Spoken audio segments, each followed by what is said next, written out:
विषय बड़ा ज्वलंत है।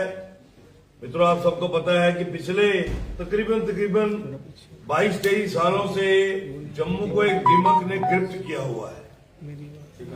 लगातार उस पे प्रयास कहाँ हुए कहाँ नहीं हुए इस पे मैं नहीं जाऊंगा, लेकिन वो दीमक आज आहिस्ता आहिस्ता बढ़ती पूरे समूचे जम्मू प्रोविंस, खास करके मैं कहूंगा हमारे बहु विधानसभा क्षेत्र और जम्मू जिले के लिए एक नासूर बन चुकी है। और वो दीमक है बांग्लादेशी रोहिंग्यों का यहां पे बसना।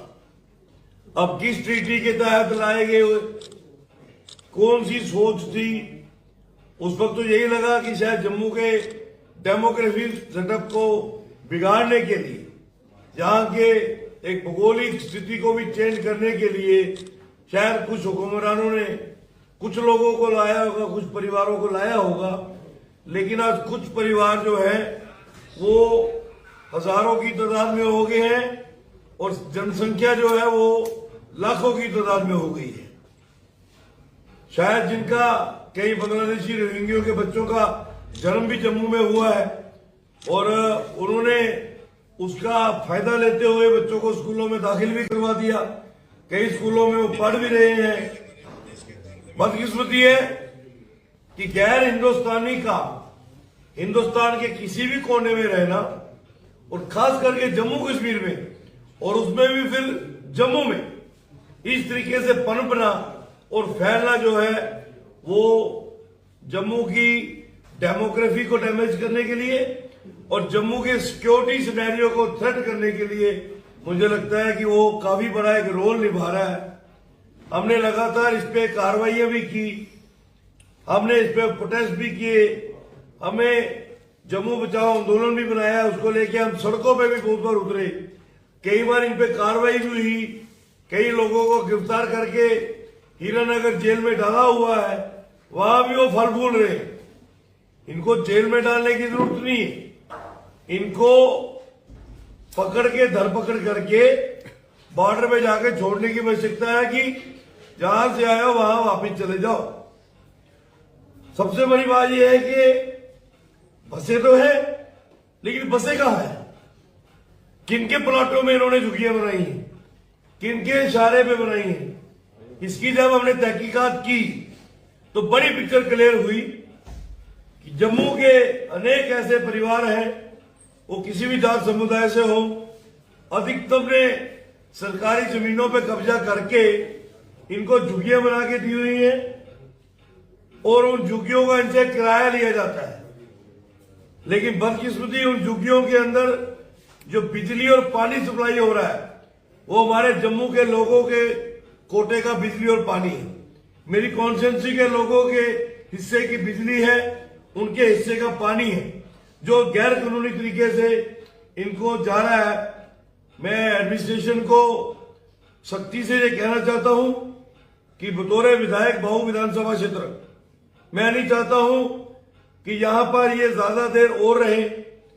आप अपनी एजेंसीज को मुस्तैदी से एक्टिवेट कीजिए, तत्काल इनका पहले बिजली पानी बंद कीजिए।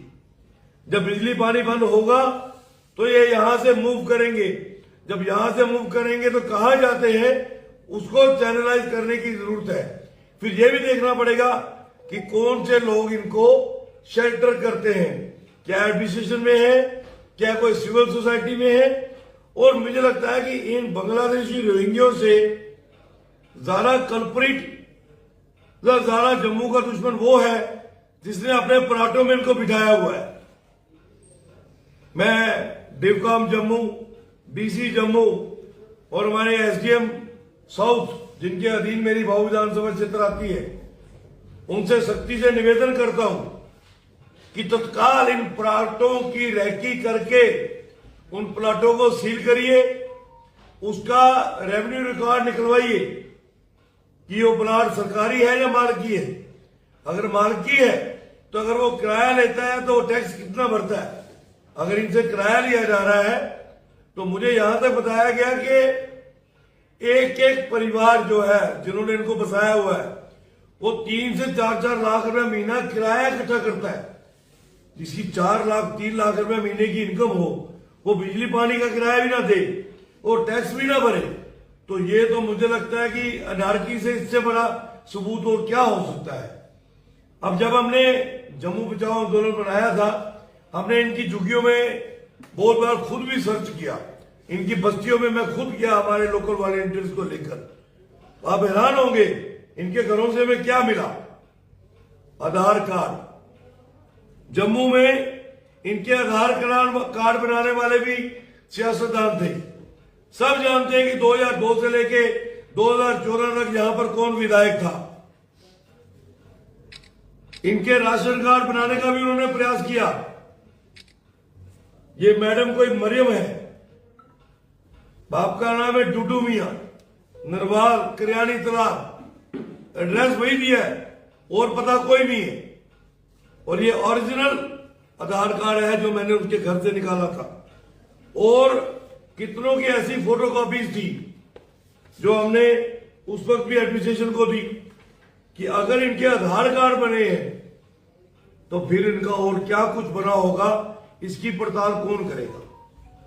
अब ये मरियम न जाने अब यहां किससे इसने शादी कर ली, कितने इसके बच्चे हो गए, कहां कहां ये रह रही है, कहां कहां इनका नेटवर्क गया है। ये जो कैप्सूल है ये सिक्योरिटी थ्रेट बन चुका है जम्मू के। इस पे तत्काल प्रभाव से मैं तो जम्मू कश्मीर पुलिस से जरूर कहूंगा कि आपको मुस्तैदी लानी पड़ेगी, क्योंकि जम्मू में नशा, चोरी, सेक्स ट्रेड तक जो है उसमें बांग्लादेशी रोहिंग्या पाए गए हैं।